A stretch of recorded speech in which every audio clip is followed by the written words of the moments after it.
नमस्कार, मैं प्रियंका। आप देख रहे हैं 4 PM। क्या कभी आपने सुना है कि संवैधानिक पद पर बैठा हुआ व्यक्ति चीफ जस्टिस ऑफ इंडिया को खुली चुनौती देते हुए कहे कि सुप्रीम कोर्ट लोकतंत्र के खिलाफ काम कर रहा है?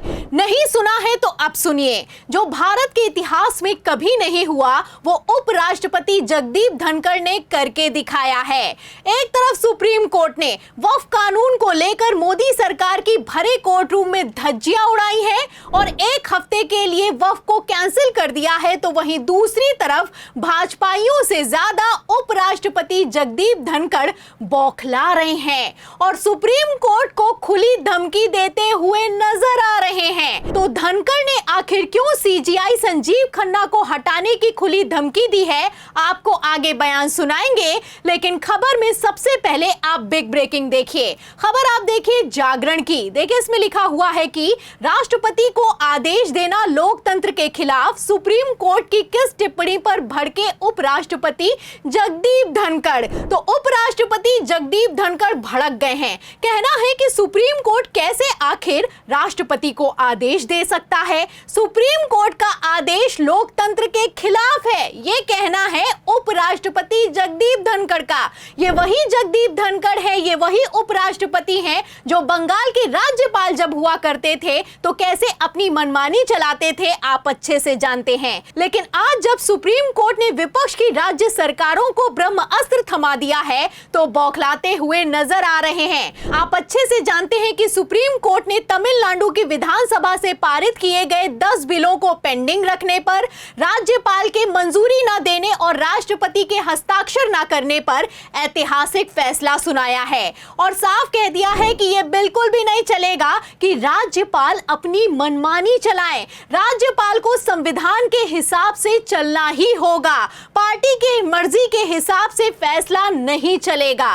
इतना ही नहीं, सुप्रीम कोर्ट ने तो यहां तक कह दिया है कि राष्ट्रपति के पास भी पूर्ण वीटो का अधिकार नहीं है।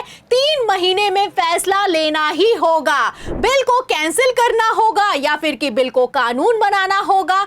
आपको बता दें, सुप्रीम कोर्ट ने जैसे ही राष्ट्रपति के लिए डेडलाइन को निर्धारित किया है, मोदी सरकार बौखला रही है। और यहां पर मैं आपको बता दूं कि सुप्रीम कोर्ट यहीं पर नहीं रुका है। सुप्रीम कोर्ट ने तमिलनाडु के 10 पेंडिंग बिलों पर फैसला सुनाते हुए यहां तक फैसला ले लिया है जिसमें राष्ट्रपति और राज्यपाल के हस्ताक्षर किए बिना सारे के सारे बिलों को तमिलनाडु में कानून बना दिया गया है।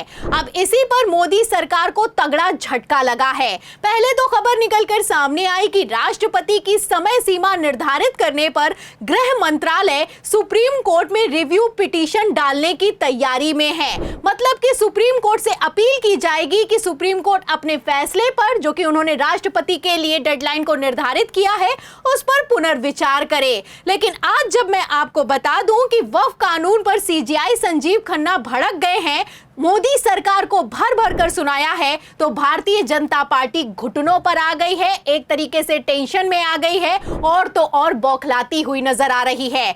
आपको बता दें कि सदन में खुलेआम मनमानी करके सिर्फ विपक्ष के सांसदों को सस्पेंड करने वाले सभापति धनखड़ ने सुप्रीम कोर्ट को संविधान का पाठ पढ़ाया है। क्या बयान दिया है, खबर का मेन पॉइंट मैं आपको पढ़कर सुना भी देती हूँ। खबर आप देखिए जागरण की, इसमें आगे लिखा हुआ है कि उपराष्ट्रपति धनखड़ ने कहा, भारत ने ऐसे लोकतंत्र की कल्पना नहीं की थी जहां न्यायाधीश कानून बनाएंगे, कार्यकारी कार्य करेंगे और सुपर संसद के रूप में कार्य करेंगे। तो सुना आपने, ये उपराष्ट्रपति जगदीप धनखड़ का बयान निकलकर सामने आया है और जब से ये बयान सामने आया है हड़कंप मच गया है।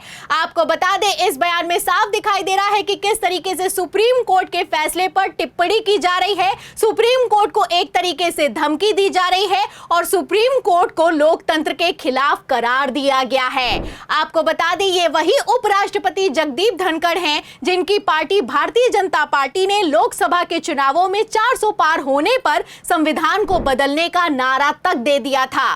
खेल समझिए, सुप्रीम कोर्ट ने जो ऐतिहासिक फैसला सुनाया है, इससे भाजपा की विपक्षी राज्यों में पावर पावर खत्म हो गई है। जस्ट पावर के दम पर ये लोग सरकार को गिराते हैं और कहीं पर सरकार को बचाते हैं। नहीं याद है तो याद कीजिए कि कैसे महाराष्ट्र की सरकार को सिर्फ राज्यपाल के दम पर भाजपा ने गिरा दिया और किस तरीके से कथित तौर पर मनमानी चलाई गई। और अभी हाल ही में मणिपुर का मसला तो आप जानते ही हैं कि किस तरीके से हद तो तब पार हो गई जब कांग्रेस अविश्वास प्रस्ताव लाने की तैयारी करने लगी और भारतीय जनता पार्टी के विधायकों ने अपनी ही सरकार के खिलाफ बगावत कर दी तो राष्ट्रपति शासन आनन फानन में लगा दिया गया। कैसे गृह मंत्री अमित शाह ने मणिपुर की सरकार को बचाया है आप जानते हैं। अब इन खबरों पर राष्ट्रपति जगदीप धनखड़ कभी नहीं कहेंगे कि लोकतंत्र और संविधान की हत्या हो रही है, लेकिन हाँ, सुप्रीम कोर्ट को जरूर ज्ञान दिया जा रहा है। दरअसल इन लोगों को निरंकुश राज चाहिए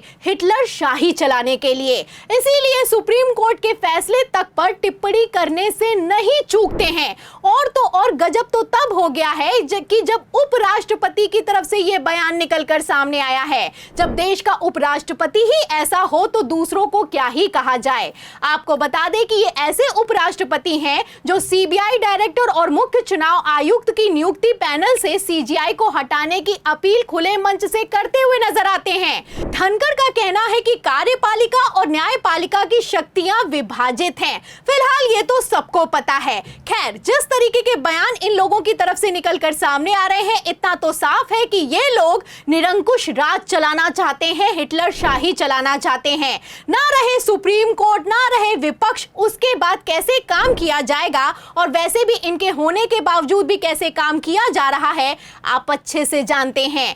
आपको बता दें, वक्फ कानून को लाना इसका जीता जागता उदाहरण है। पहले तो कानून लेकर आए, फिर जब सुप्रीम कोर्ट ने अर्जेंट सुनवाई की तारीख को मुकर्रर कर दिया और सीजीआई संजीव खन्ना के तेवरों से लगने लगा कि वक्फ कानून कैंसिल हो जाएगा, तो भारतीय जनता पार्टी भारी टेंशन में आ गई। मोदी के मंत्री कहने लगे कि मुझे भरोसा है कि सुप्रीम कोर्ट वक्फ के मामले में दखल नहीं देगा। केंद्रीय मंत्री किरण रिजिजू ने बाकायदा बयान जारी करते हुए कह दिया, या फिर यूं कहें धमकी देते हुए कह दिया कि अगर सुप्रीम कोर्ट ने वक्फ में दखल किया तो यह अच्छा नहीं होगा। पहले केंद्रीय मंत्री ने सुप्रीम कोर्ट को धमकी दी और अब आप देख सकते हैं कि उपराष्ट्रपति, जिन्हें कायदे से न्यूट्रल होना चाहिए, वो भी बौखलाते हुए नजर आ रहे हैं। और लोकतंत्र का पाठ वो भी किसको पढ़ा रहे हैं? सुप्रीम कोर्ट को पढ़ा रहे हैं। अरे ये लोकतंत्र तब कहां चला गया था जब संविधान का उल्लंघन करके वक्फ कानून को सदन से पारित करवाया गया। ये लोकतंत्र तब कहां चला गया था जब सुप्रीम कोर्ट के ऐतिहासिक फैसले को मोदी सरकार ने अध्यादेश लाकर पलट दिया।